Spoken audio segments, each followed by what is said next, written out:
ထိပ်တန်းအဆင့်အင်ဂျင်နီယာမျိုးသမီးတဦးဟာတပြမှုတစ်ခုကိုကျူးလွန်ခဲ့ပေမဲ့ထွက်ပြေးဖို့ကြိုးစားမဲ့အစားအခင်းဖြစ်ပွားရနေရမှာပဲဆက်ရှိနေခဲ့တယ်။လုံခြုံရေးတပ်ဖွဲ့ဝင်တွေရောက်လာတဲ့အခါမှာလည်းသူဟာဘာခုခံမှုမှမလုပ်ဘဲအဖမ်းခံခဲ့ပါတယ်။ပိုပြီးထူးဆန်းတာကတော့တရားရုံးမှာသူဟာကိုခုခံကာကွယ်ဖို့တောင်မကြိုးစားခဲ့ပါဘူး။သူမအလိုချင်ဆုံးအရာကထောင်ထဲဝင်ဖို့ပါပဲ။တရားသူကြီးကထောင်ဒဏ်25နှစ်ချမှတ်လိုက်တဲ့အခါသူမရဲ့မျက်နှာမှာအပြုံးတစ်ခုပေါ်လွင်လာခဲ့တယ်။အမှုရဲ့ပြင်းထန်မှုကြောင့်သူမကိုတေတံကြခံနေရပြီးတေဖို့9ရက်တာလို့တော့တဲ့မိန်းကလေးတစ်ယောက်ရှိတဲ့အကျဉ်းခန်းထဲမှာထည့်ထားလိုက်ပါတယ်။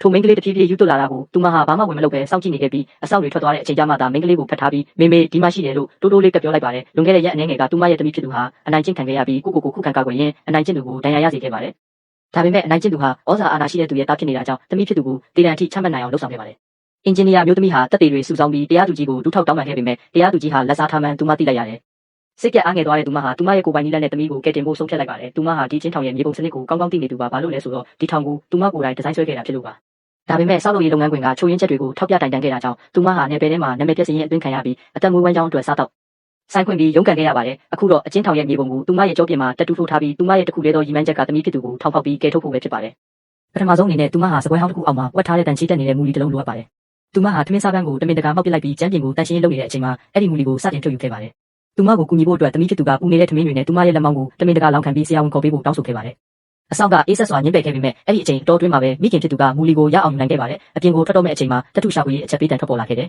။အားလုံးရဲ့အကြည့်တွေကသူမစီရောက်လာပြီးစက်ကသူမရဲ့ခန္ဓာကိုယ်ကိုစတင်ဖက်နေပါတယ်။မူလီကိုခြေအိတ်ထဲမှာဝတ်ထားတာဖြစ်ပေမဲ့သူမဟာစပင်ထဲကကလေးတစ်ချောင်းကိုထုတ်ပြပြီးဒါကျိုးသွားလို့မိတာဖြစ်ကြောင်းလှည့်စားခဲ့ပါတယ်။အဲ့ဒီပရိယေကအောင်မြင်သွားပြီးသူမစစ်ဆေးမှုကိုကြော်ဖြတ်နိုင်ခဲ့တယ်။အချင်းကန်းကိုပြန်ရောက်လာတဲ့မူလီကိုကရိယာတစ်ခုဖြစ်အောင်ချက်ချင်းတက်ချုပ်ပါတယ်။ဒါပေမဲ့နောက်ထပ်ချင်းချောက်မှုတစ်ခုကတော့အချင်းသားကောင်းဆောင်မျိုးသမီးပြန်ရောက်လာတာပါပဲ။သူမရဲ့အကူအညီရဖို့အတွက်အင်ဂျင်နီယာမျိုးသမီးကသူမရဲ့အစီအစဉ်ကိုဖွင့်ပြောလိုက်ပါတယ်။အချင်းသားကောင်းဆောင်ကသူမကိုအယူလို့ပြောပြီးတိုင်တန်းမယ်လို့ချင်းချောက်ခဲ့တယ်။ဒါပေမဲ့အင်ဂျင်နီယာမျိုးသမီးကအဲ့ဒီအမျိုးသမီးရဲ့လှုပ်ဝက်ချက်ကိုသိနေပါတယ်။သူမဟာသူမယောက်ျားကိုစားပြစ်ပေးခံနေရတာဖြစ်ပါတယ်။အင်ဂျင်နီယာမျိုးသမီးကရှင်းမရှိတော့ရှင်းသမီးလေးတေတော့မယ်လို့ပြောလိုက်ပေမဲ့အချင်းသားကောင်းဆောင်ကမယုံခဲ့ပါဘူး။ဒါပေမဲ့အဲ့ဒီနေ့မှာပဲသူမယောက်ျားဟာတခြားမျိုးသမီးတစ်ယောက်နဲ့အတူလာတွေ့ခဲ့ပါတယ်။သူကနောက်နေ့မှာလက်ထပ်တော့မှာဖြစ်ကြောင်းနဲ့သူတို့ရဲ့သမီးလေးဟာငွေမရှိလို့စေကူတာမှုမခံယူရပဲတေခါနီးဖြစ်နေကြောင်းပြောလိုက်ပါတယ်။သူမဟာအရန်ကိုဒေါသထွက်သွားခဲ့တယ်။သူမဟာယောက်ျားအတွက်ထောင်ထဲမှာအစားဝင်နေပေးုံတင်မကပဲသူမရဲ့ကုမ္ပဏီကိုတော့လွှဲပေးခဲ့တာပါ။အခုတော့တစ္ဆာဖောက်ခံရပြီးအဆုတ်ပြစ်ခံလိုက်ရပြီးနောက်ဆုံးမှာတော့သူမဟာအင်ဂျင်နီယာမျိုးသမီးနဲ့ပူးပေါင်းမှုသဘောတူလိုက်ပါတယ်။သမီးတွေပေါ်ထားတဲ့ချစ်ချင်းမြတ်တာကသူတို့ကိုစီးလုံးစေခဲ့ပါတယ်။အဲ့ဒီမူလီဟာကရိယာတစ်ခုဖြစ်လာခဲ့တယ်။အဆောင်တွေမရှိတဲ့အချိန်ကိုအခွင့်ကောင်းယူပြီးသူတို့ဟာထောင်ထဲမှာအားနည်းဆုံးဖြစ်တဲ့ရေကန်တစ်ခုကိုဖွင့်လိုက်ကြတယ်။ဒါပေမဲ့ကတင်ပေါ်မှာလူရှိတရားဖြစ်အောင်လုပ်ထားရမှာမို့သူတို့ဟာအကြာကြီးပုံနေခဲ့ရပါတယ်